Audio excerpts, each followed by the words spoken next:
Hey everybody, welcome back to another episode of Two Legs. We are a Paul McCartney solo podcast that discusses mainly, most of the time, just Macca and solo Macca.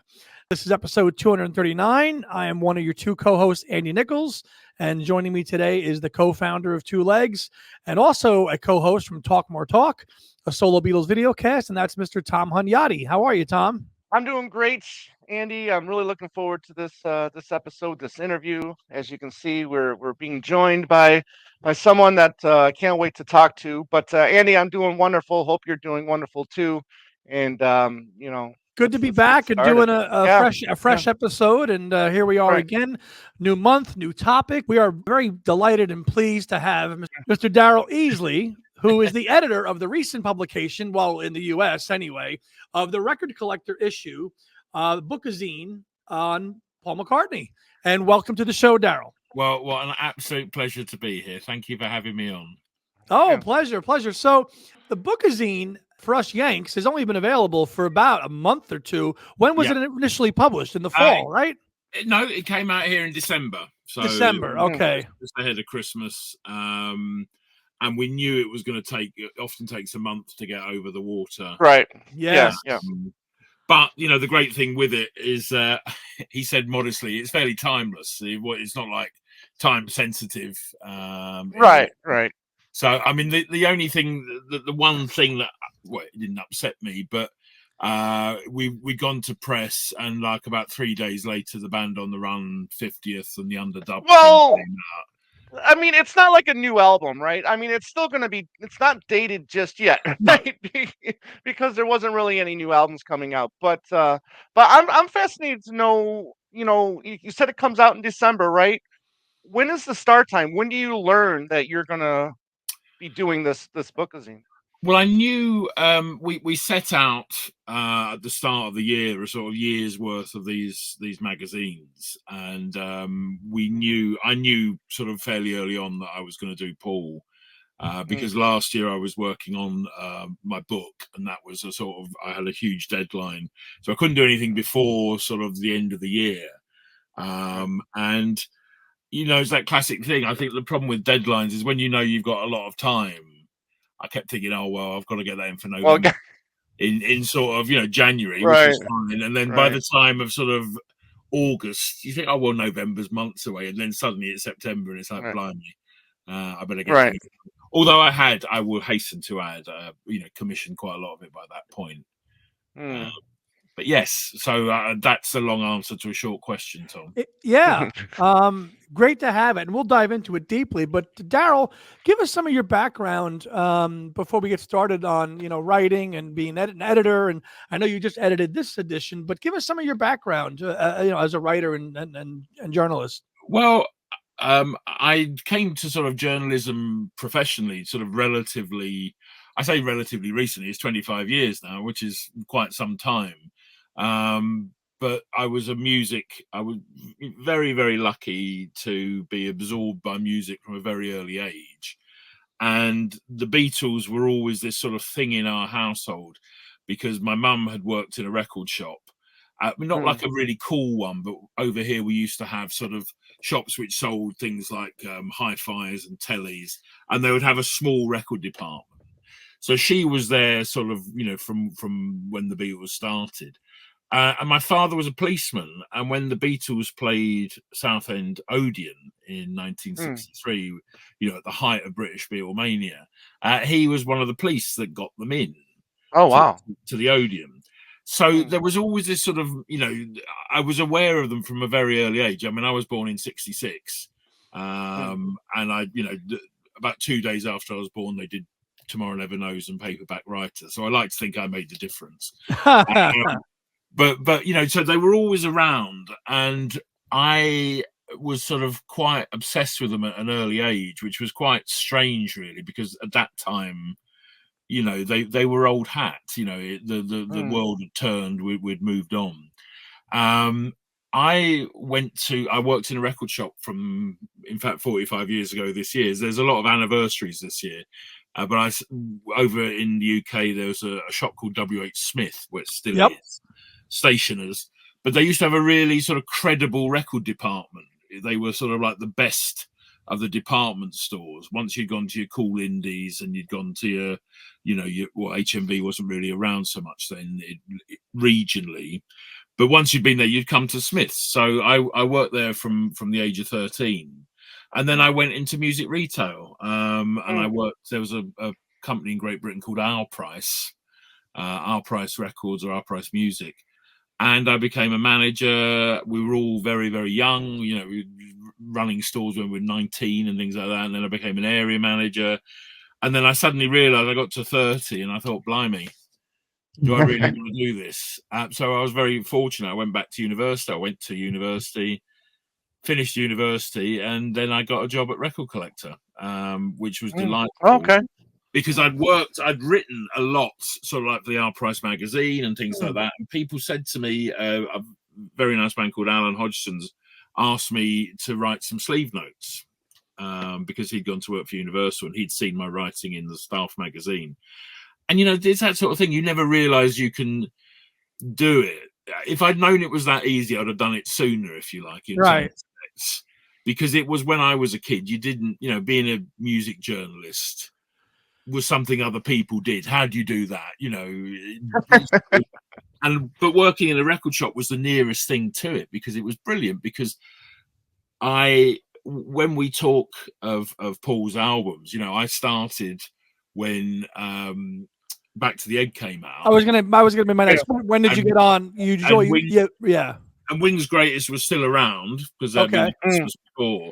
And then virtually every album up to and including Flaming Pie, I was in record shops selling it. And I couldn't think, which ones sold really well, which ones didn't, things like that. So, that kept the interest. I mean, the interest had been there throughout because of the family. And that magazine there that I'm sure you have this. Oh, yeah. This came out in 75, 76. And I remember buying it on holiday. And I couldn't believe it because, what people can't understand now is not, now we can do everything. And I'm talking to you in the States and it's as easy as that. To see a magazine from America with the sort of those dirty, grainy pages that we never had here. And writers you'd never heard the name of, and like pictures. I mean, I'd never seen that. We've all seen that picture a million times now, but I had never seen that. At the time, right? It was so exciting. And the other thing, I've got another one other prop for you here. This book. Boy, of course. Yes, first issue. The first issue. Yes. Yeah, and it's. I mean, look, it's sort of. It's well worn and beat up. Yeah. Trust me, I had one that beat up too, my friend. That was the Bible. That one was the Bible, and yeah, that's all you had in 1977 or 8. Well, 75. 75 and 76 was the first edition. Okay, then they did an update, right? They did an update. Yeah, they updated it. Yeah. And the great thing is that back it said Reader's Diary of further Beatles events to be filled in as and when. Well, you can see it there. And there's my 10-year-old writing. Oh, wow. So what did you write? What did you say? Get ready for this. This is, no wonder I became such a sort of, on-point journalist. All the Beatles singles re-released. Press speculate a reunion.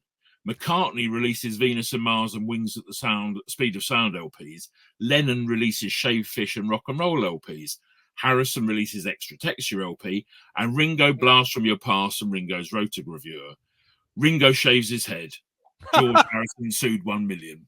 And that's it. That's as far as I love the way that Ringo shaving his head was more important than George being sued 1 million. Yeah. Wow. But imagine growing up at that moment where there was still this possibility that they would reunite. Yeah. Oh yeah. And over here they reissued all the singles in the green bags. Yes. And I know this sounds almost like I'm making it up, but I had Let It Be from when I was 4 because I saw them on Top of the Pops. And obviously we had Top of the Pops here. So very quickly we saw John Lennon doing Instant Karma. Yep.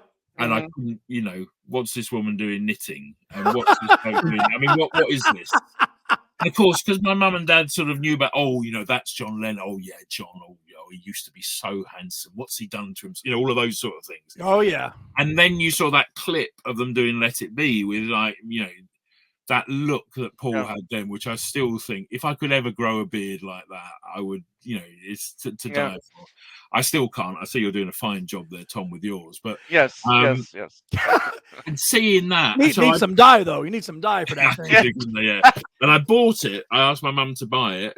In fact, I had some birthday money. It was the first record I ever bought with my own money, which it always sounds like I'm making it up. It's like 4 years old, really. And then I heard You Know My Name, look up the number. I just knew this is the greatest group ever. Because how can this be the same thing? Right. That you've got this sort of serious funereal gospel-like ballad, and then on the back you've got that. So I'm very aware, and I heard your wonderful sort of top 20 countdown at the end of your list. I'm very aware of people who choose a record just to sort of almost make a statement that I'm not going to say maybe I'm amazed it's a great record. I'm going to choose a sort of obscure B-side. But I have to say, if push came to shove, I'd probably say You Know My Name, Look at the Number is my favourite Beatles. My number. But but we'll edit that bit out. Yeah. So Of course. Talk a little bit about Daryl, about your entry point into McCartney fandom and chronicle. I mean, did you follow all four? Obviously, as frenetic as Paul, or you were just like every solo Beatle I'm going to follow and collect, or did you just zero in on Paul? No, I think there was a point. Do excuse me. Where sort of around this period, so 74, 75, 76, where you're sort of an age, and my mum worked in Smith, so I sort of grew up in the record department waiting for her. If I had to go and meet her, I'd just go and stand in the record department and look at all these sleeves and things like that. So, I remember Band on the Run was the first one I really remember coming out, because it was so, the cover over here, given all those sort of very British personalities. I mean, some were global, but it was just like, again, it's a bit like what's My Name doing on the back of Let It Be. You've got Kenny Lynch, but of course knew Paul from his singing days, and they wrote Misery for him and all that. But he was a light entertainer over here with Jimmy Tarbuck, and John Conte was the boxer. Yeah, and Michael Parkinson was our talk show host, our version of Johnny Carson. But then you had James Coburn. Yeah, like an international film star, and Clement Freud, who was one of those eccentric British personalities that you'd only get over here, who sort of sounded like he'd swallowed a dictionary. And I just thought, as a kid, those things, they're what always sort of were able to hook me in with the Beatles and with McCartney. There just seemed to be this sort of childlike nature to a lot of what they did. Certainly Ringo, when the Ringo album was out, I bought that, and the pictures in it, and the cover was a bit like Sergeant Pepper, and who are these people in the back? That's Paul and Linda, and are they getting back together? John was always, I mean, I never got mine. My brother had Mind Games, so I heard that, but Walls and Bridges sort of like was another country to me. But I sort of came back for a bit of rock and roll. And George, I mean, I bought the records, but I just didn't really understand them. They were too grown up, and they were too sort of miserable. And I mean, when you look at George's lyrics, you tend to feel like maybe you need to be a little bit more on the mature side to understand some of his philosophies. No, in life. Definitely, and I think you understand now. Now we're old. How he was almost like spot on in what he was doing. I mean, it wasn't necessarily always right or good, but he wasn't going to play the game.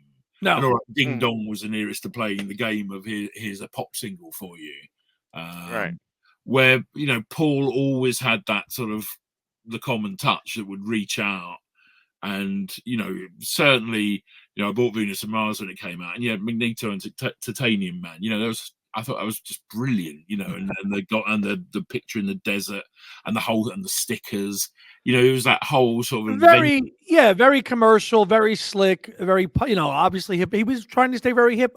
Obviously, he had Hypnosis help him out with a lot of his artwork there, in the mid '70s to stay hip with Speed of Sound and Venus and Mars. So, obviously he was going to play the game. He was going to play the game and do it well, unlike George, and he, it worked. Oh, it worked, and I think being what was great is when Silly Love Songs and Let 'Em In came out, though, that sort of 1-2. It was just, it was all over our school. Everyone loved those records. The Doorbell, again, it's those gimmicks when you're a kid, Right. that you really hone in on. You just think, well, this is brilliant because, my friend's got a doorbell like that. Isn't it funny? And that sort of thing. Yeah. Was that the gimmicks? Right. He's Did always you follow? Did you follow how he did on the charts? And not only that, were you aware how much more successful he was in the States in the 70s? Because it kind of flopped in the 80s, where he had a little bit more success in the UK in the 80s than he did in the States. Yeah. I think we were very aware. There's a book over here. They don't make it anymore, but it was the Guinness Book of Hit Singles and Albums. And this really was for people of a certain sort. This was the absolute sort of Bible, and it listed all of the chart positions of artists and the album positions. And I remember one of the first things I remember was being so disappointed that Letting Go wasn't a hit single.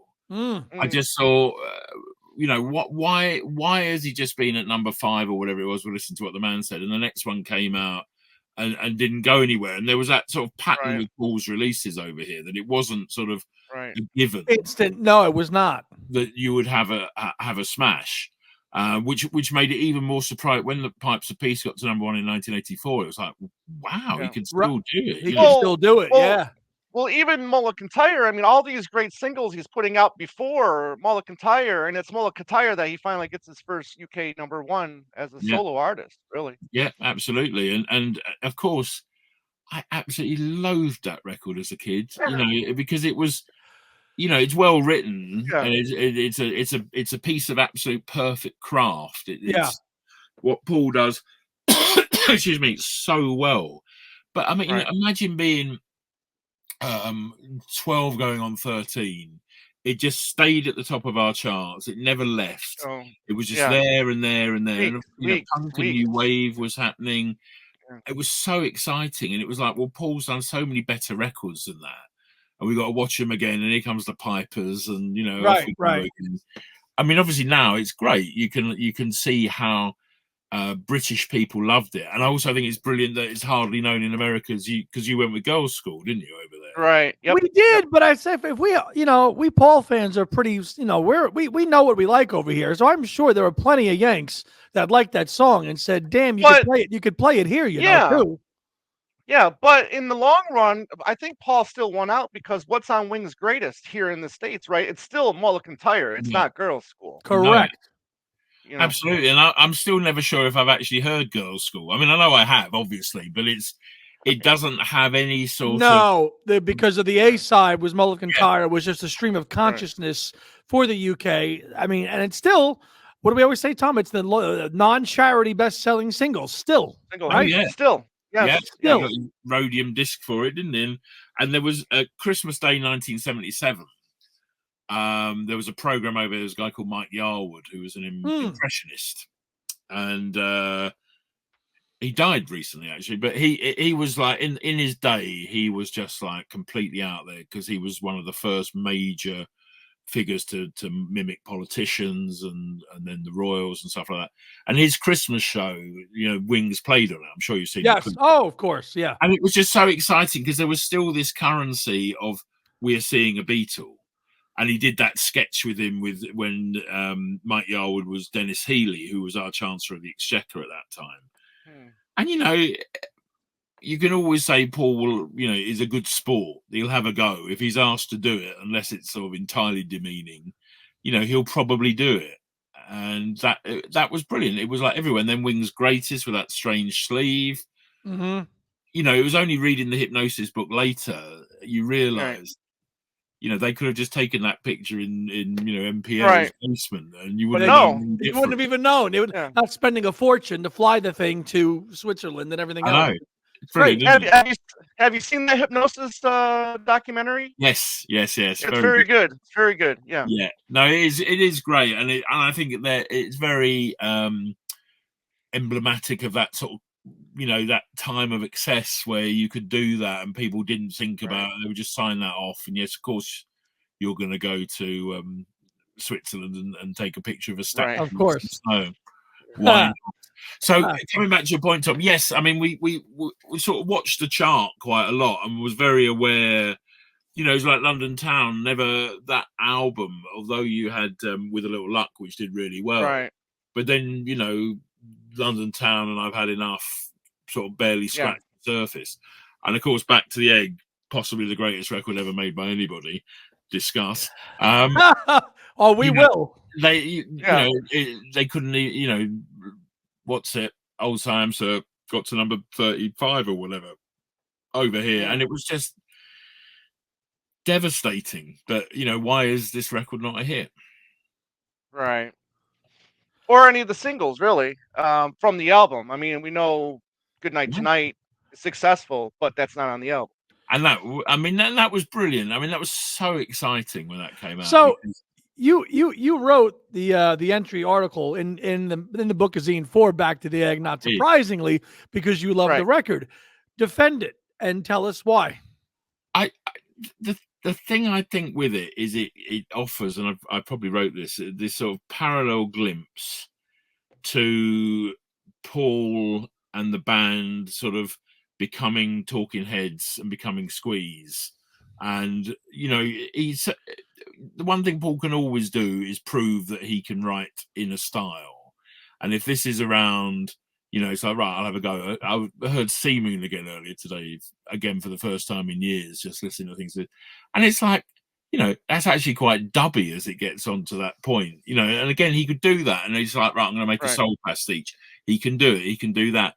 So I think there was this whole thing, at this time, you either went punk or you went disco. And, he went disco on the single. Right. But is it disco? Is it disco proper, really? No, of course it's not. No. But the fact it was on a 12-inch, the fact and it said disco single on it. Single. Right. Yeah. It was the era for going. The Stones had done "Miss You." Mike Oldfield did "Guilty." Yep. All these things were around, and it was great. You think I'm sexy? Yeah. Yeah. No, absolutely. And Elton's "Johnny Be Good," which nobody ever talks about, and there's a reason for that. But it was great to hear the love on your chart countdown for Daytime Nighttime Suffering, which is again the quality of songwriting to me on that record, and the tracks that surround it are some of the best he ever did. And the problem was, I think, when he tries too hard, you can almost see through it. And I think the public sort of saw, okay, they've all cut their hair a bit and they're shouting. Slightly punky and all that. Yeah. And I mean, to me, Old Sam's, I can listen to it. It's one of the few I can listen to a lot over and over again. But there's just something about that that's so hard. It's so well played. It's so dark. The fact he thought this could be our lead single and it's going to work. Right. And I was just going to say that was the lead single for Back to the Egg for you guys here. And is it just because he mentions towns or places in the UK, you think, or kind of like Helen Wheels did? Yeah. I mean, it's Waltham style. Walthamstow. I mean, I live near Walthamstow, and I did a talk in Walthamstow last year, but Walthamstow is not a song. It's not a sort of. It's not St. Louis, is it? Really? Let's be honest. No. And East Ham, and Scarborough. Yeah. But then you've got Arrow Through Me, which is one of the sweetest things. And if that, again, I often think if that had come out first, it would have followed quite nicely from. Good Night Tonight. Good Night Tonight, nicer transition with as a single. And it wasn't so sharp. It was a bit like, how can this group that have just done that do this? Yeah. And I really think side 2, I think that's sort of the medley and the combined songs. Yeah. I genuinely think. But if Arrow Through Me leads off the singles, don't you think that it kind of like misinterprets what the album is in a way? Yeah, but Because the album is so chock full of. It's not just a punk album. You've got After the Ball, Winter well, Rose, Love Awake. half the You got record ballads. is though, in a way, and I mean half the record is a rocking out, It rocking is. album. It is. Yeah. And I just think again it was the timing. It was a bit like having a rock and roll supergroup in 1979 just seemed far too 1976 or 75. And I mean, I love the fact, pardon me, that the video album was made. The whole, it was destined for big things, and it sort of just went like that. It just disappeared almost in a puff of smoke. Yeah. You made a great reference that I never really thought about until I read your piece on the album, as you kind of compare Back to the Egg as a bookend to Band on the Run with its kind of how the similar word pattern, but also the kind of the reprise of a coda with a We're Open Tonight, kind of like with how Band on the Run comes back. That comparison between the two records, bookending Wings. I mean, I know Wings obviously exists before Band on the Run, but really that is a really great observation and a very accurate one. Thank you. Well, no, I mean, I think it was made. It's like all these all sort of noble failures, and it hasn't really had that chance to be reappraised in a cult way. I mean, hopefully, if when it does finally join the archive series, you'll get that moment. Right. But I think it was made to be as big as Band on the Run. I think he felt that the wind was in his hair. The new band had rejuvenated things. Yeah. The video album was made for it. It was very of its time. Over here, the Kenny Everett show, he was like a regular on there at that point. He was ready. They were match fit. They were going on tour. The whole thing was right. And then, for the variety of circumstances, it didn't happen. But it was made to be a big record. Yeah. Right. You used the word gem quite a bit in this, and what I love, I mean, you described this as the hidden gem of Paul McCartney's solo catalog, but to further that, the one that I really loved was that Love Awake, Winter Rose. You called it the gem of the inside the gem, which I've always felt about that track. I've always thought that was one of his most underrated songs that people should be, people should cherish or worship. I mean, people should love that song. In my opinion. I couldn't agree more. And it's again, people have written books, talked about it for years. What makes a hit and what makes a stand. What makes it's quite clear what makes Yesterday as good as Yesterday is. But something like Love Awake, you just hear that. And obviously, in Winter Rose, you've seen the video. Well, I see the snow, and you can see all that thing there. But it's just beautifully written, really poignant, beautifully played, and you just think that if that got a TikTok or a film or an advert or something, I think McCartney still has. There's various records in waiting that are out there to be discovered in various forms. Not everything is going to be a Silly Love Songs or a Yesterday or something, but you're going to have these little numbers that are out there. And When Love Is One, Letting Go, Luke First Indian on the Moon. What a classic. These are great numbers. And I'm not joking when I say that. I just think that, someone will pick up on that one day and it will be a bridging link in Christopher Nolan film, and everyone will go, "What? Who's this? What's this?" What?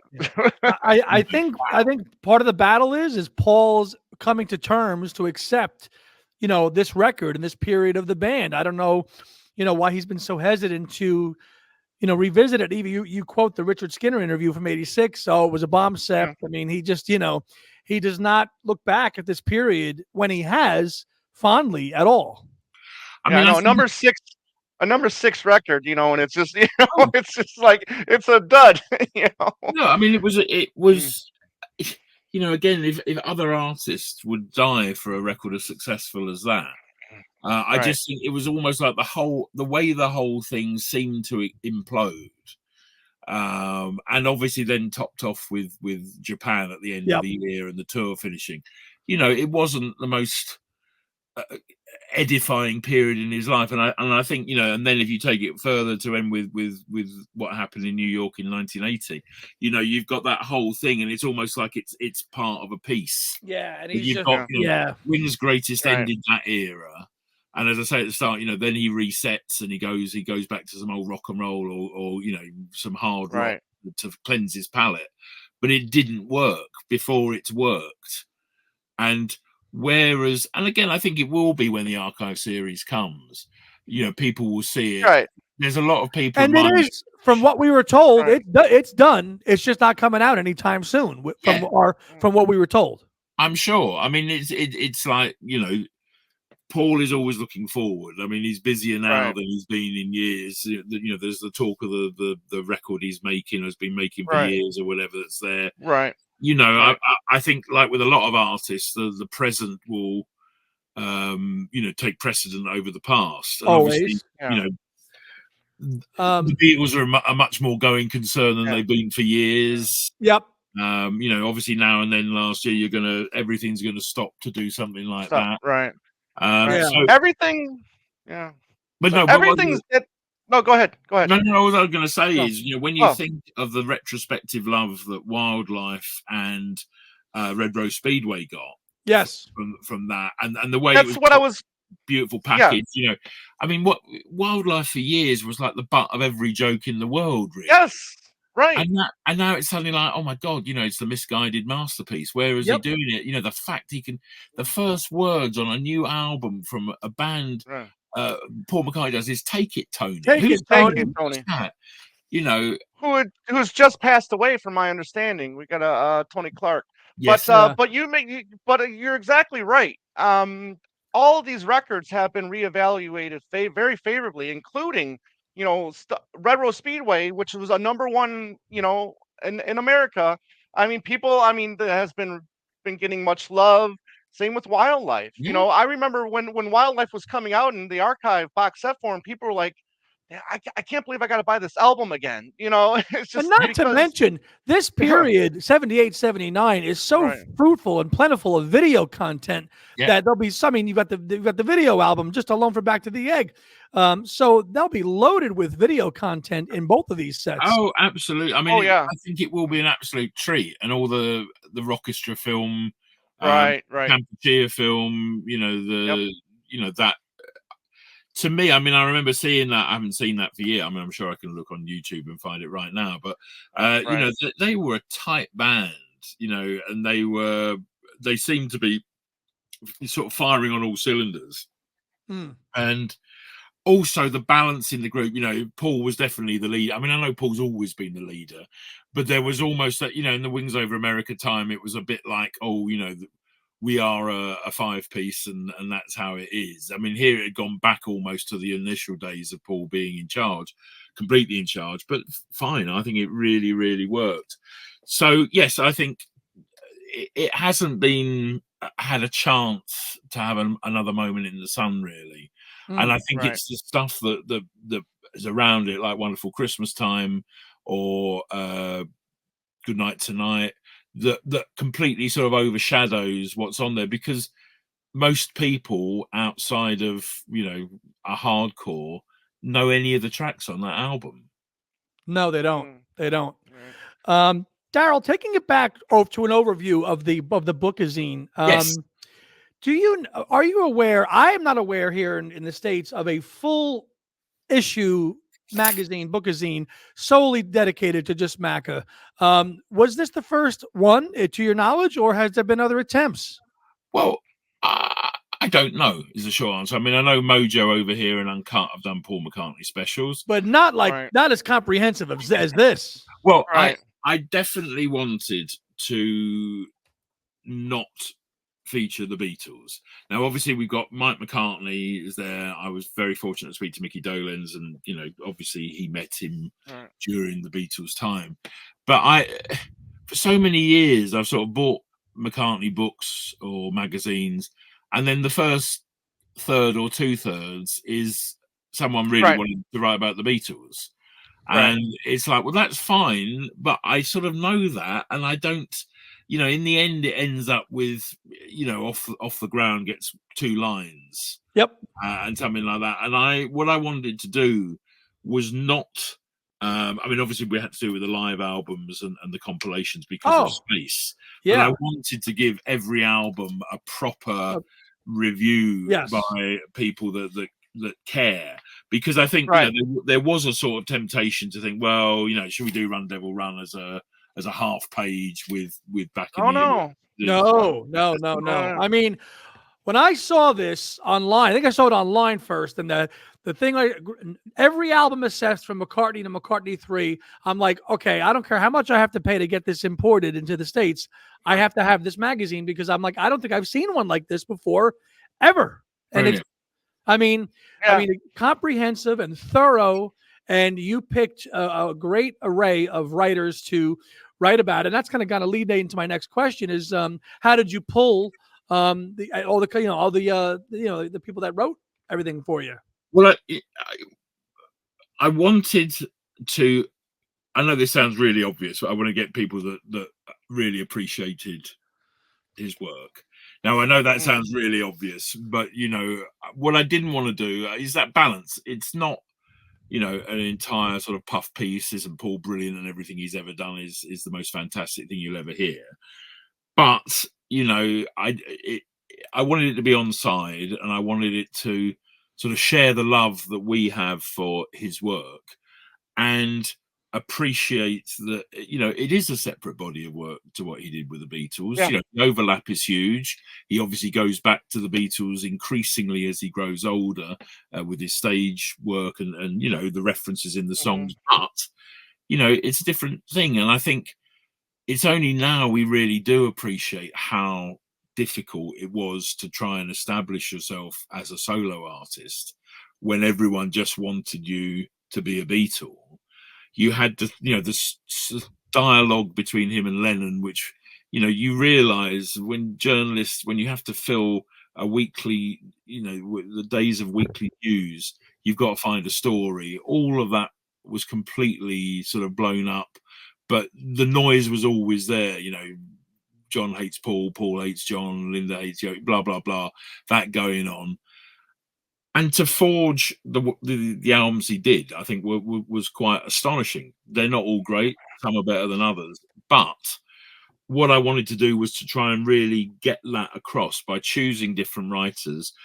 Some, were there. Fiona Macquarie is a brilliant writer, and she was a sort of first generation Beatles fan, and she brings a gravitas to it. There's a guy called Luke Haynes, who's a musician in Britain, had a group called the Auteurs and Black Box Recorder. And he's very, very acerbic. He's very sort of sharp in his wit and things. And, I knew, if you hire him, he's not going to just say, hey, isn't this a great record? Oh, yeah, no. But I thought it was really funny, his sort of take on Wings at the Speed of Sound of them trying to be a democracy. Right. I thought it was very funny. David Quantick. You got some punk kid named Owen Ling in there as well. Yeah, Owen. I mean, I love Owen's writing, and he's a charming man. And I love that fact of getting people who are, much younger. I mean, he's knocking on a little bit. I say that with all due love and respect. Yeah, I know. But no, he's about 30 years younger than I am, and that's brilliant, because I think it's getting completely fresh views. And I love that fact, when someone says, oh, I started listening to when I was a kid, when I was, in 1997 or something. Right. Yeah. But that's brilliant, because you don't have, we grew up with this shadow of the Beatles being over. The very, very, I mean, this book, I wave it again, is absolutely brilliant. But boy, was Roy and Tony were absolutely, they were not holding back in No, they were not. And, so it was a bit like, oh, right, well, I can't like Sometime in New York City. I can't like Wild Ram. I can't like Ram. No, absolutely. And so it was a bit like, right, that's fine. And certainly here we were really governed of a certain age by our weekly rock press, that if they didn't like it, it was a bit like, oh no, I can't like it. It's not cool. And it's crazy how that influences us sometimes too. Isn't it? You know, Yeah. whether it's older family member, an older family member or a rock critic, they tell us, "Oh, well, I don't really care for it." So then that instead of you taking the chance of listening to it and getting and form your own opinion on it, you're listening to Well, others, especially in the yeah, UK with the gold yeah, standard of the Melody Maker and NME right, and authors like Chris Welch and everybody else Oh like yeah. that. right, right, Writing, and obviously your access to those materials being in a record shop, you're reading these magazines and reading these reviews going, what? I like this record. I don't know what he's talking about. I mean, it was very and I mean, what was fascinating is my sort of, relationship with Paul's catalogue was that by the time I was 16, Ebony and Ivory came out, and it was like that record was just at the time, it was another Malak Entire. It was so right, awful. I couldn't believe it. What is this? And 16 Girls, lots of other music, things like that. It's sort of Tug of War completely passed me by, and the great joy of then going back to it and hearing it, and right, hearing how brilliant right. it is. Pipes of Peace was different because Say was such a brilliant single.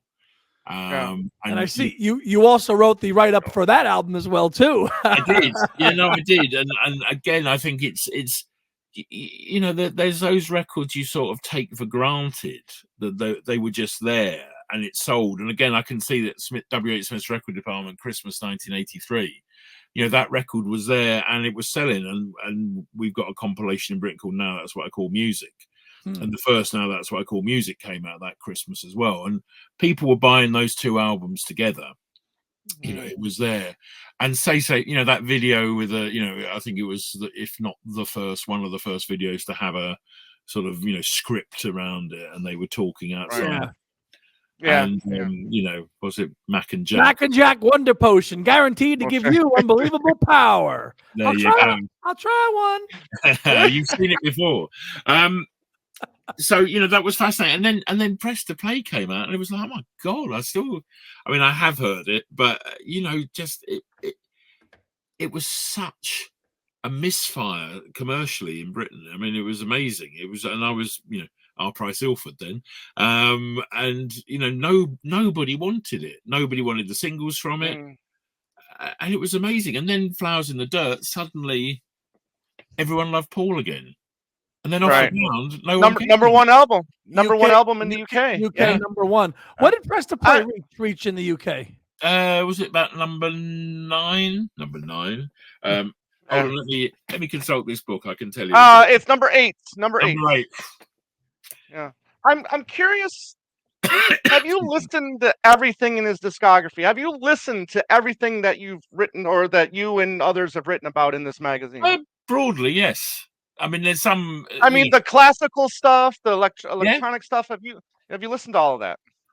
I've listened to all of it. I mean, there's some I would revisit quite a bit, but there's others. I mean, the thing I love is there's always something that you've forgotten, and I was listening because again, on your chart countdown, the people eulogizing about the medley on Red Rose Speedway, right? Was that one of you two? That's one of mine. Yeah. I mean, I just think that's not very good. But there you go. But then you sort of I heard I Lie Around for the first time in years, listening to the longer version of the new version, and it's like, what a brilliant record. It's just there. Right. And I remember buying Live and Let Die coming because being 7 or 8 when Paul McCartney does a James Bond theme, I thought I was going to pass out with a sort of enjoyment of the colliding of two of my obsessions. And I think I only played the B-side once, and that's the great thing. There's all this stuff underneath to hear. And I think the classical stuff's really interesting. I think I love things like Twin Freaks. I think that's great stuff. Great stuff. Yeah. And I always just admire the fact that he's doing something. He's restless, so he'll try another thing, he'll try this, he'll try that. He doesn't need the work, let's be honest. Right. No. He could have stopped at any time from 1970 onwards. He could have, he didn't have to do, he could have stopped. He really could have. And the other thing I wanted to do with the book, and I was very, very keen, and that's why I put it first. And it was like dealing with the elephant in the room, was doing this piece the family way right at the start. Right at the start, yeah.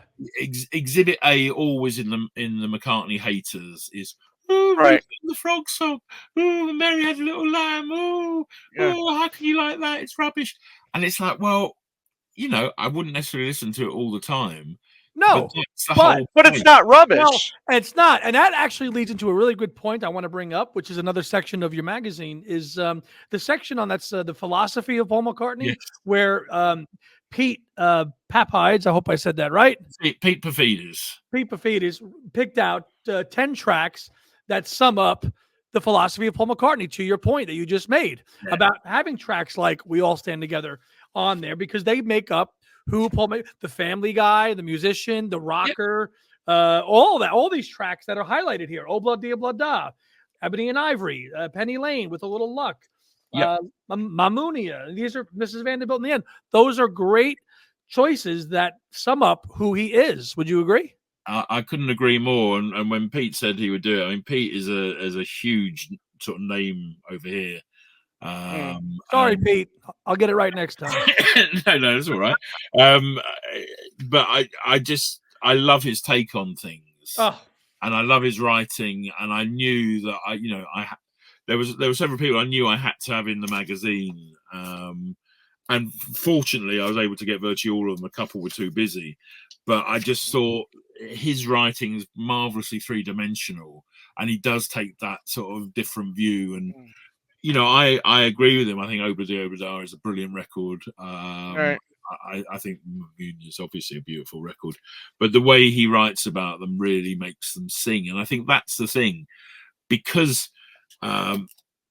you know, the Beatles and Paul and all the other fellows, you know, they're a group I think I've read about as much as I've listened to all my life. Right from the start, it was like I was fascinated by the wealth of material on them.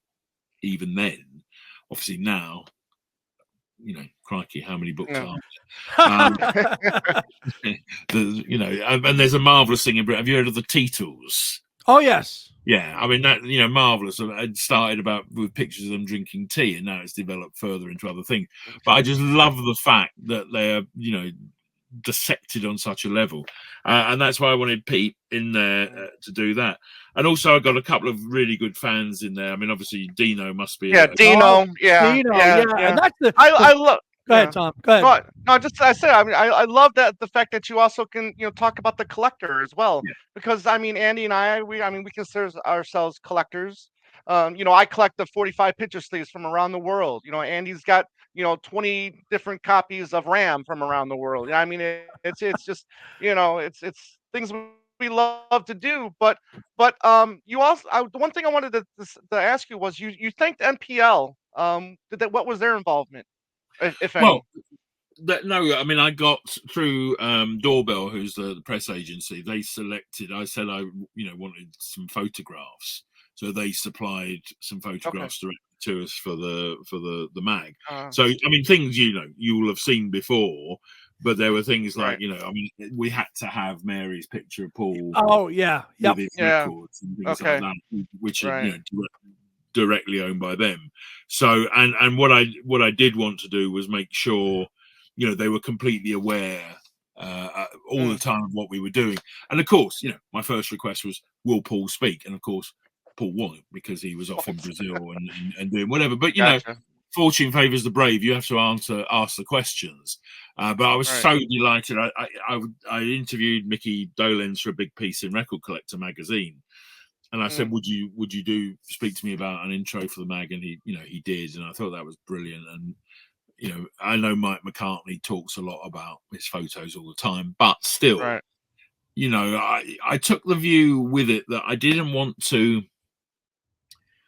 patronize people like ourselves who know the story intimately, but I also wanted people that don't. We assume a tremendous amount as fans of any group, really, that people don't know stuff, and people really don't know stuff, and I mean that in a nice, and that's not from a point of ooh, I know this and you don't. I mean, I think that is the absolute death of any sort of journalism, because it shouldn't be that way. No. Right. So what I wanted to do was to make sure that if you thought, I like, maybe I don't, yeah, okay, and then you read it and you can learn about him, and you can see, the impact he has on people like David and Dino. Oh. You can see the fact that him, working with other people. You can see the fact he just dipped in and thought, right, okay, I'm going to do a classical record now. And it's not in a sort of dilettante way. He immerses himself so totally in it when he's doing it. Well, that's what we try to do with our show too. Is we try to consider the beginner and all the way up to the hardcore fan. Sure. And I think you do that brilliantly in this book of Zine. And I think this kind of almost in a way replaces the illustrated book. I mean, this is the same thing. This is going to be in 20 years time. This is going to be all torn up. The pages are going to be yes. But it will. This is for me. This is that kind of. It's that good. Well, I mean, I have to say then that is the job done, because that's what I really wanted to do. And as I said in my introduction, I just thought it was such a treat to do it now, because certainly over here, Paul is really, really loved. And, he wasn't always loved. No, he was not. Right. You had the whole post-Beatles thing. He broke them up. And then, of course, when John went, there was all that, he's doing the frog chorus, what's he doing, and all that stuff. And as I say in the start, it's like the tale of the two Glastonburys. And I was there for the first one in the field seeing it. It was amazing. Right. But it was a bit like, it's Paul McCartney. He's here doing that. And then the one 2 years ago with Bruce and Co and everything, it was just like, oh my God, it's Paul McCartney. Yeah. And there is that feeling, with both of them now, that the clock is ticking. They're not going to be here always. Right. No, and I think that's the beautiful thing about your magazine, is that MPL may not have openly, praised it, but damn well that they are probably very pleased that somebody went to the lengths that you did to put a complete issue chronicling just his solo career, that I'm sure you made a lot of people in that office, including the man, very happy. Well, one hopes so. You really did. And I mean, it's incredible. I mean, I happen to I was going to order it online, and then I saw it about January, or it must have been about late January. It was in a Barnes & Nobles, which is a U.S. bookstore. I finally said, there it is. I don't have to order it from the UK. I'm going to grab it. And I told Tom, it's out. Go to Barnes & Nobles and go get it now. I did. Well, no, and if you can't, recordcollectormag.com is where you can find copies of it. If you read it, haven't had the pleasure. Real quick, a couple of final points on the book itself is the discography is so comprehensive. You've even got the values of all the items too. Okay, of course, all local UK prices, but I mean, every iteration of every pressing is on here. I mean, it's a 10-page discography. I mean, it's the most comprehensive one in print. Obviously, we've got our online sources, but in print of a Paul McCartney discography, the most comprehensive one I've ever seen. Well, that's very kind. Joe Geesin, who does it, is very, very thorough. We all really sort of went through it. I mean, you can't, the word selected is always a great get out, because you can't get everything in there. There will always be one thing. But Joe is a fascinating character. His father, Ron Geesin, worked with Pink Floyd on Atom Heart Mother. So he's sort of been singing pop music all his life, and he's a very, very good pair of hands. I mean, all the discographers we use obviously are a certain level to do it. I mean, the problem, we could have made it like a 20-page discography. Yeah, and I was sort of fighting with space, because it was like, what do we lose? So I had to sort of cut down on the key appearances on various artist compilations and things like that. So it ended up being 114 pages. All said and done. Was it supposed to be longer? No. Well, it could. Well, 114 is the sort of the standard for it, and I think the thing is, where do you stop? Because there's so many other things you could do in there. The other thing I really enjoyed, just an aside, Pete Nash, who is like one of the great Beatle collecting heads in Britain. I just said to him, look, Pete, just give us 5, 6 things you just got near you today. Don't go and ferret out this, that, and the other. I just want, like, it's almost like a snapshot of a collector on a day. What what are the things on your desktop, or what are the things you can tell me? And doing that, and I just thought that was quite funny, because people do spend so much time, rightly so, making sure they got the right thing. And I just wanted to see, what he had. And incredible. Tom, you got anything else? No, I mean, just that. I mean, I've thoroughly enjoyed this, and congratulations. Thank you very much. Yeah, this is great. Was there anything else on the cutting room floor that you could have added? You said you wanted to add about performances or appearances on other people's records, which I love. But was there other stuff that you wanted to add that you couldn't? No, I mean, I would have loved more time. I think the thing is, you end up I was absolutely adamant I wanted to do every album in full, all the studio albums in full, and full page, things on there. So obviously that completely limited my page count before I started, because you got sort of 33, so 64 pages. Right there that you got, I'd lost, half the magazine had gone, and I knew I wanted a really big discography. So it was then getting the best things I could get in there. I wanted to look at his musicianship, right? And Joel is a fabulous writer and a musician, because people don't really talk about that enough. I wanted to get the classical in, I wanted to get the collaborations in, definitely wanted the kids in, and Pete's doing his Tower of Paul thing that I really wanted in. And then it was a bit like, well, what have I got left? Not a lot. So I did sort of write it to the page count by the end of it. Okay, gotcha. Awesome. Cool.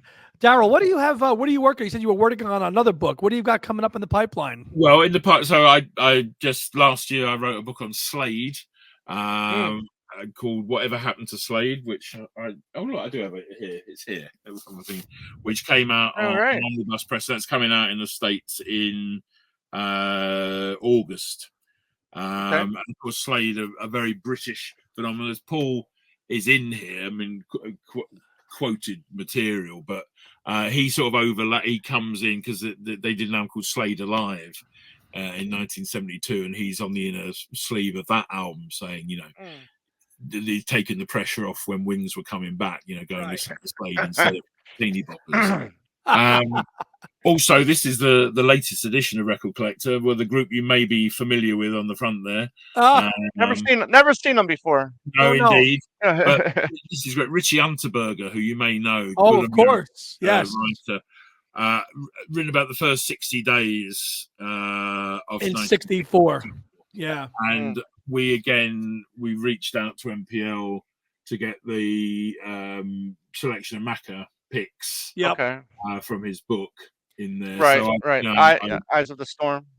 Yeah, Eyes of the Storm. So I subbed that, part of the team that put that together. I just love that picture. I mean, just that fact you're looking, the photographers looking back at you. How it must have been.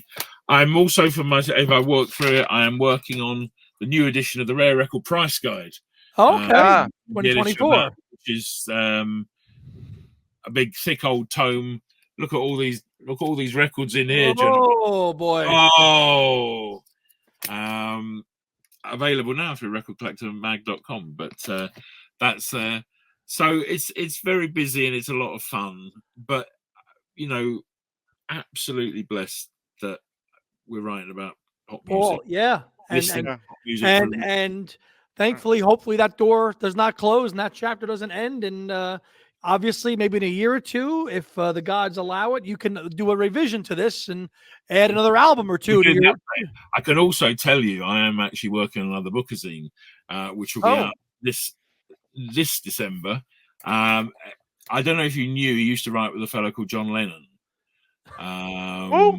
Yeah, I know. So I'm working on a John and Yoko edition. Oh, wow. Excellent. Very busy. All right. A lot of good stuff.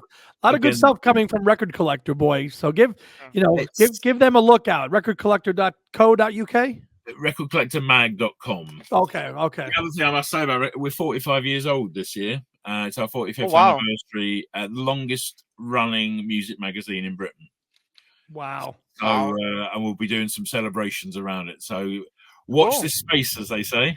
Watch this space. We'll have a link to the website below in the description box. So give it a look if you have not picked up the Macca edition of Record Collector. I don't know if it's on the stands now still, but go get it.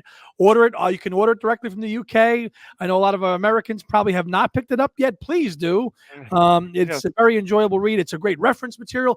Lewison-esque, I will put it right up there with that. Wow. It's up there. And thank you. Wow. It is, absolutely. So I need to get a cup of tea now and sit down and take it all in. Good, well deserved, and congratulations. Yes. For Tom, for Daryl, I'm Andy. This has been episode 239 of Two Legs, and we'll see you next time.